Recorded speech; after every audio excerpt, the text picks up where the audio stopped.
I'm just thinking about doing some math. How about you? Oh, well, why else would you be here? Unless, of course, you waited to the last minute and you have a homework assignment due today and your teacher said, you better get your homework done!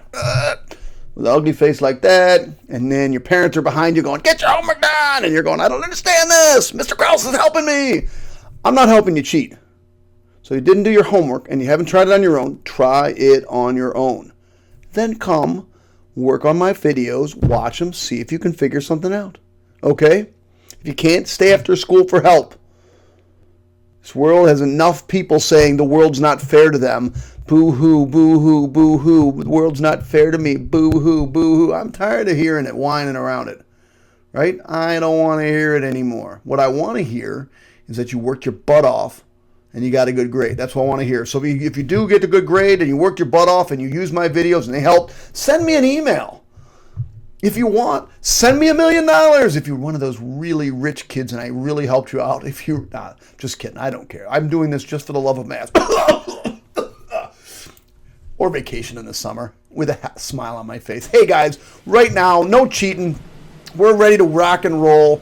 We are in June 2011. This is going to be problems 15 through 27. Let's get ready to rumble! Yes, I have lost my mind. You do one video after another on spring break and see how sane you are. Not very sane, kids, not going to lie.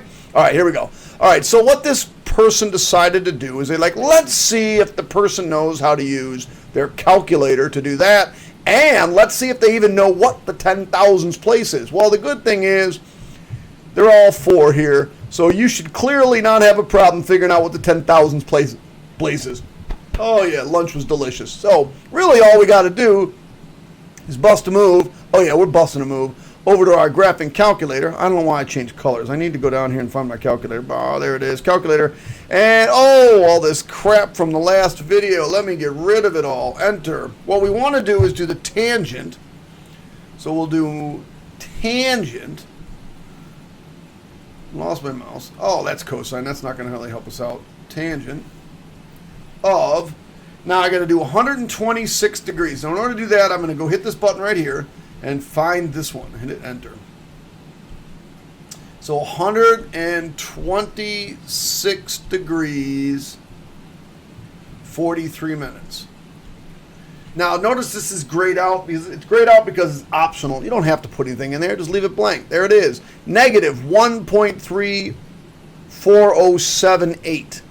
So I come back to my paper and I write down negative 1.3408. I have 78. Okay, now 4 decimals. There's 4. So we're going to round up or down. Of course, we round to 8 and 408. Choice 2 is my answer. Nice job, kids. Now let me tell you about this problem. These people at New York State wrote this problem. It wasn't the greatest question in the world. Believe it or not, there are 2 answers to this question. I will tell you what they are. There is a good answer if you're a math student, and there's a, oh, I got lucky answer. So, what we have here is we have this classic problem of a radical in the denominator that is not allowed to happen. I have no idea why. Don't ask me. Stop asking me. I don't know. Put your hand down. I don't know why. Someday I'll look it up. Yeah, when I have time. So what we're going to do to eliminate it is multiply by the conjugate of this. Now the conjugate of this is the exact same thing but with a different sign. But you got to do it what you're really going to multiply is a big fat 1. No, I'm not prejudiced. This is a big old 1 right here. And so we're going to do it by 5 plus radical 13.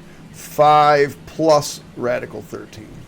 Now I never distribute here because oftentimes there's some simplifying to do later. So I'm going to write 4 parentheses 5 plus radical 13 all over.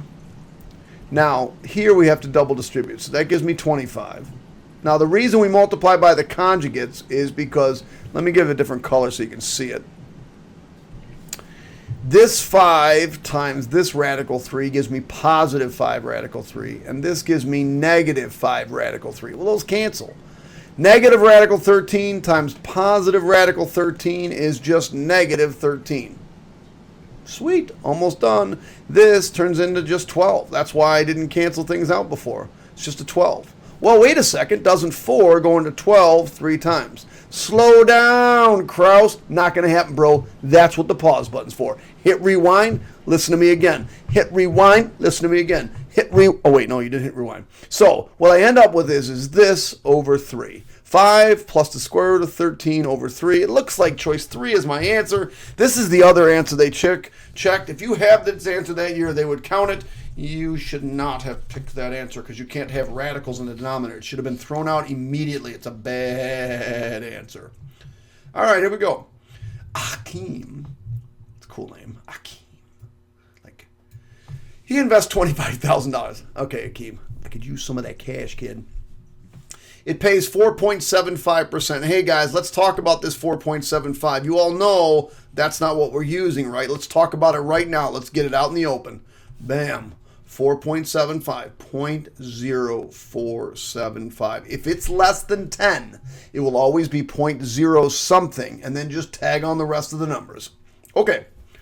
It's compounded continuously using this formula that we have here, where A is the amount after T years. P is the principal amount. I thought principal is like your pal. I thought that should be PLE. I'm going to figure that out. That looks bad, but that's why I teach math. And R is the annual interest rate in years. And so what we want to do is he started with $25,000. We want to see how long it takes his money to triple. A lot of kids this year had a hard time with that. Well, what's it supposed to be at the end? I don't understand. 25,000 tripled would be $75,000. Nice job, Akeem. All right, so we want to figure out when is this thing going to be $75,000. Man, so do I. By the way, nobody gives you 4.75% anymore. They don't love us very much. So PE to the R. Oh, we know what R is. Let's get rid of that. We know what R is. So I'm going to put that in there. I'm going to pick a different color like green. 0.0475 times T. Well, the first thing you got to do is isolate the weird thing. There's the weird thing. We have to isolate it. So what we're going to do is divide by 25,000. Divide by 25,000. Now, if any one of you reached over and grabbed your calculator to do that math, that's me slapping your hand away from the calculator. Seriously, students, come on. You got to use that gray matter that's between your ears and stop letting it fall asleep. All these zeros, we cast them out. It's 25 divided by, or 75 divided by 25. Maybe that's 3. So 3 equals E to the 0.0475 T. Now, in order to solve an exponential, we use its inverse function, which is, in this case, it's an exponential function. We use a logarithm. This is the E, the base E. We use, in this case, we have to use the natural log. So I take the natural log of 3 is equal to, now if I take the natural log of this side, those things just cancel out, and I get 0.0475 T. So now I definitely have to use my calculator because nobody knows the natural log of 3. Maybe there's one freaky person in the world. My suggestion is find a different date. If you're out on a date and your boyfriend and across from you knows that the natural log of 3 happens to be, let's figure out what it is, 1.0986. You can do one of two things. Turn and run, or I guess if she or he is really cute, they figure out you won the bullseye because that person's going to be making a lot of money and they're cute. Woo! Bullseye! No, jackpot, jackpot. I won the jackpot. There it is. We're going to take this thing and divide it by 0.04. I don't remember what it was, 0.0475. Now, if they can't carry on a conversation except about math, it doesn't matter how hot they are. It doesn't matter how cute they are. Run. You need somebody that's fun. All right, 23.12 years. There's our answer. 23.12 years. 23.1. Lovely. And I'm not just talking about myself. But I could be. All right, come on, seriously. Calculator, let's just go. Go. There it is. We go right under the crazy button. I call this the crazy button. Crazy, crazy for loving you. Because every time I look at it, I get a little crazier. There it is. The E button, we'll insert that. So this is a can you use your calculator button. R3. Now this was a part 2. You'd actually have to show work. But since it's a part 1, this is, are you smart enough to use your stinking calculator? R squared plus R. Really? That's all you had to do, kids, and hit enter. Negative 38. Kind of a dumb question. I don't think you're going to see one like that too many more. Maybe those won't be around anymore. They were nice back then, but not anymore. All right, so this question's sort of tricky. I'm not going to lie. I might lie, but I won't. So I want to know which one represents the inverse of cosine. The inverse of cosine. So let's think about what the cosine function looks like. So if I have x here and x is 0, let's go pi over 2 or 90 degrees, 180 degrees, 270 degrees, and 360 degrees. At 0, I know it's 1. Here, this is y value. These are zeros, and this is negative 1. So those are my points. So if this is my f of x, then my f inverse of x, or the inverse function of this, is just going to be this all backwards. So this should be 1, 0, 0, 90, which is really pi over 2 because I'm looking over there. Negative 1, pi, 0, pi, 3 pi over 2, and 1, 360, or 2 pi. Because, you know, that's what these are. Okay, so that's what I'm looking for. Which one has 1, 0? 1, 0. Which one has 0 pi over 2? 0 pi over 2. Which one has negative pi? 1 pi. There it is. Negative 1 pi. 0, 3 pi over 2. And 1, 3. There it is. There's our answer. So inverses, remember, we just switched the x and y. Rock on, kids. Rock it on. Rock it on. That's all there was on that whole entire page. Wow. We just killed a tree. All right, now logarithms. All right. So this problem is testing tons of stuff. Tons. So, wow, this is a crazy problem. So there's a lot going on this problem. A squared plus b all over c. Let me see if I can make my life easy. A squared means I'm going to have a 2 log a somewhere. It doesn't really help out very much.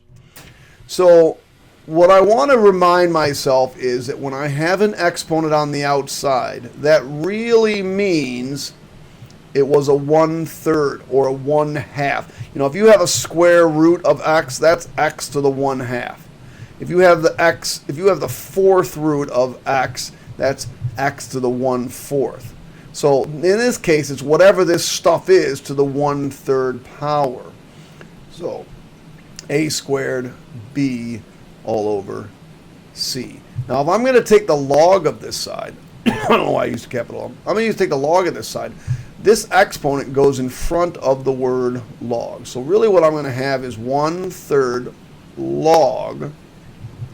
Now, all of this stuff's going to be log. So this is multiplication. That goes to division. So that's the 1/3 log. I just shouldn't have done that. Sorry.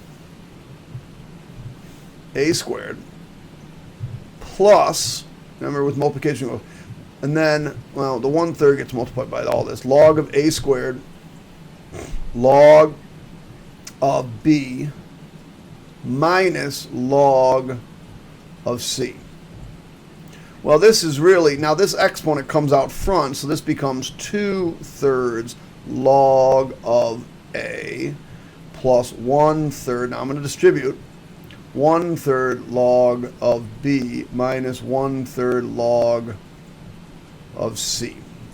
Yeah. I wonder how many kids actually got that one right. That's the answer. Yeah, that's a kind of a pain in the neck. Let's see if I can do it a different way. I wonder if I can cheat. I think I can. Let me get rid of all this stuff. So what I'm going to do is I'm going to make up numbers for A, B, and C. So let's do 4 control var A, 5 control var B, 6 control var C. And I want to figure out what R is equal to. Now R was equal to the cube root of, it was A squared times B all over C. And I'll hit enter. But they wanted to log that. So I have to take the log of, and you don't have to put a base in, of that thing. And hit enter. So there's my log of R. So this is log of R. So now I want to try all of the answers. Well, I'm not trying them all. If you have time on the Regents exam, you can try them all. But I'm going to try this one. So I do control division 2 over 3 log, I'm going to put that, of A plus control division 1 over 3 log, you can see how long this is going to take, of B minus control division 1 over 3 the log of C. Oops. So all I really did was type in the original and then type in the answer, and hopefully they're going to be the same thing, and there they are. So there's a nice way to cheat, or at least to check to make sure you got that right. That was a tough question. Anybody that muscled their way through that one, nice job, good job, good job. You're awesome. All right, here we go. So here's a classic example of a question you're going to get right, and I'm going to mark it wrong. And you're going to be a little PO'd, I'm not going to lie. I'm not going to lie, you are. So what you need to do is you need to get rid of that radical. Well, the way you get rid of a radical is you square this and you square this. Now, don't you dare be that kid that writes x squared plus 4, because I'm coming through the camera and I'm going to haunt you. You know who I'm talking about. Don't do it. It's really x plus 2 times x plus 2. Now, I tell my kids, I ain't bothering showing that to you because you should know what that is. 3x squared. It's x squared plus 4x plus 4. So I squared the left side to get rid of the radical, and I double distributed the right side to get this.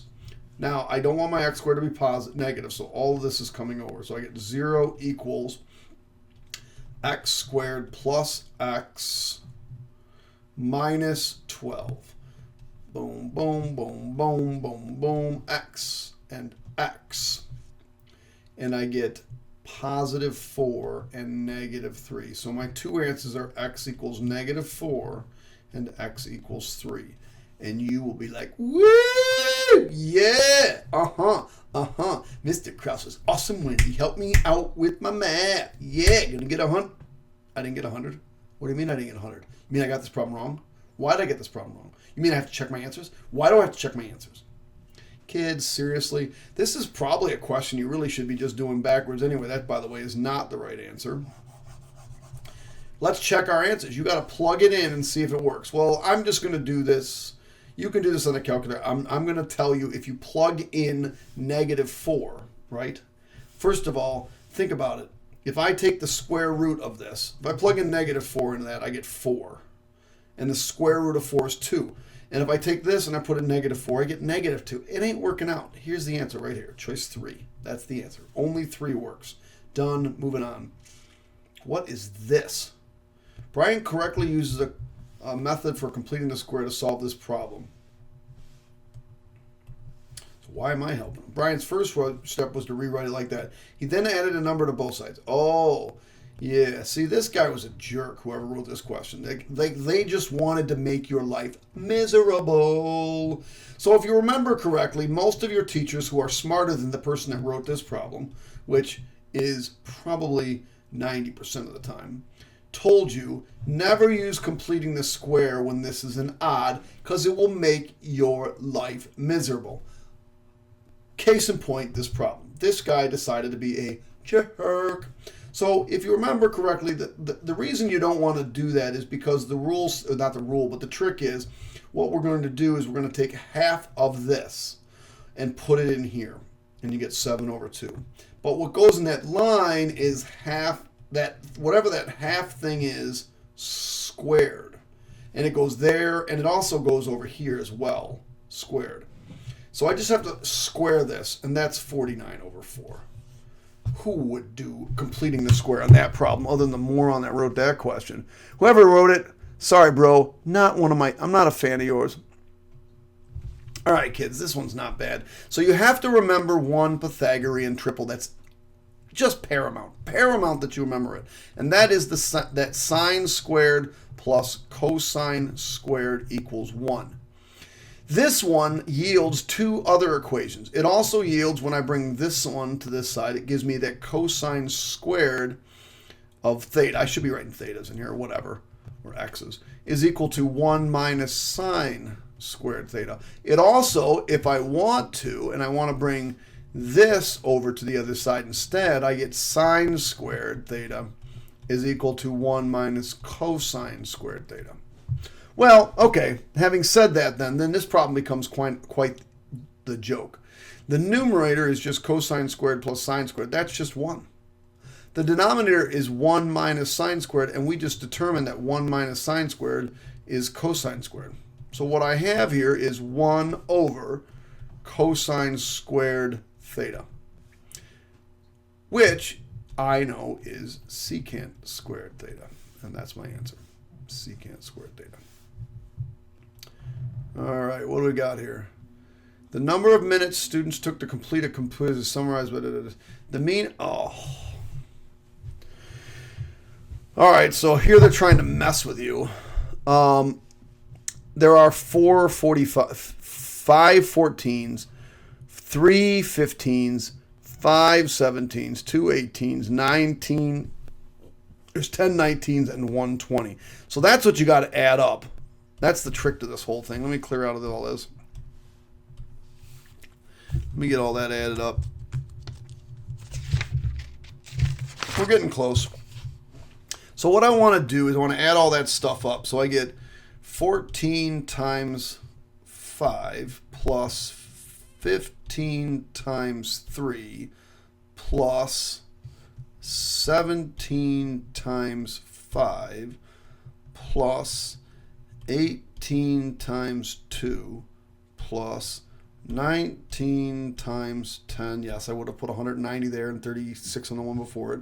Plus 20 equals 446. So all I did was add all that up. And that all added up to 446. Well, that was each piece. 14 times 5. 15 times 3. But I also have to add in this. Well, what is this? Well, this was 14 times 5. This was 15 times 3. This is going to be 16 times x. So I'm going to add 16x to the numerator. How many of those have that? Just 2. So we'll get rid of these. The other thing is I have 5, 8, 13, 15, 25. I already have 26 frequencies down in the bottom. So I know I'm going to divide by at least 26, but I also have to add in this x, so plus x. And that means our answer is choice 4. Oh, and the other one didn't even have 446 plus 16x. That was it. Done with that problem. What is the radian measure of an angle that is formed by, okay, so 7 o'clock, right here, and right here. So 1, 2, 3, 4, 5. Okay, so I got how many things here? Let's see, 7, 8, 9, 10, 11, 12. So how many pieces of this pie do I have? I want the smaller angle. So I'm looking for this angle right here. Well, from here to here is a full pi. I have 1, 2, 3, 4, 5 out of the 6 pi's. That's why it's 5 pi over 6. The other way to do this is to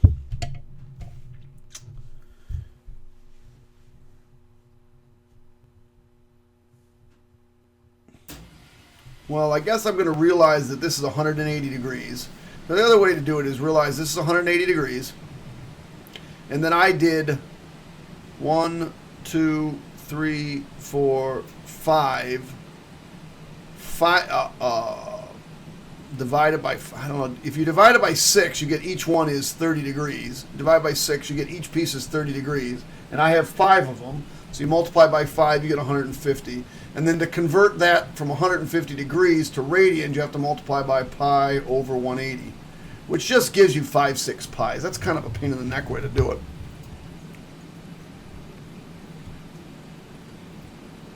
All right, 3 left. What is the coefficient of the 4th term? So I just want the coefficient. Oh, that's not going to be fun. So what is this? 9, choose 0. 9, choose 1. I'm doing this because I don't want to do Pascal's triangle out to 9. 9, choose 2, and 9, choose 3. I'm going to use my calculator to get that. So menu, probability, combinations, 9, comma, 3. It's 84. So I know it's more than 84. So it's going to be 84 times. Now I got to figure out what all this stuff is. I don't care about all the rest of them. I know I'm going to have an A here, and I know I'm going to have a negative 4B here. Don't even care about that A for that matter. This is 9, 8, 7, 6. This is 0, 1, 2, 3. Remember, these two have to add up to 9. So really what I want is 84 and negative 4B cubed. That's all the numbers that I have. So I just do 84 times, in parentheses, negative 4 cubed. Negative 5376. And there's my answer, negative 5376. All right, let's see what's going on here. So if it's a linear, that means I should be able to draw a straight line through it. Doesn't look much like a straight line. What you're trying to do is draw the best curve. So what I'll do is let me just draw the best curve. I'm going to try to go in the middle of all of that. And if you remember correctly, exponentials go like this. Power functions, man, same thing. This is a classic logarithmic function. You just have to know that that's going to be the look of a logarithmic function. That's all there is to that. That's something you just have to have memorized, kids. Is that it? That's 27, kids. There we go. Last problem. All right. All right. We're going to be moving on to parts 2, 3, and 4. Hopefully you did okay. Remember, if you get 100, email me, Ken Krause, KenKrause @gmail.com, or leave just me a message on one of my videos. I'll pick it up. Subscribe to the videos if you like them. Otherwise, peace out. Enjoy. Good luck on your thing. And once this is over, have a great summer. Oops. I keep hitting the wrong buttons.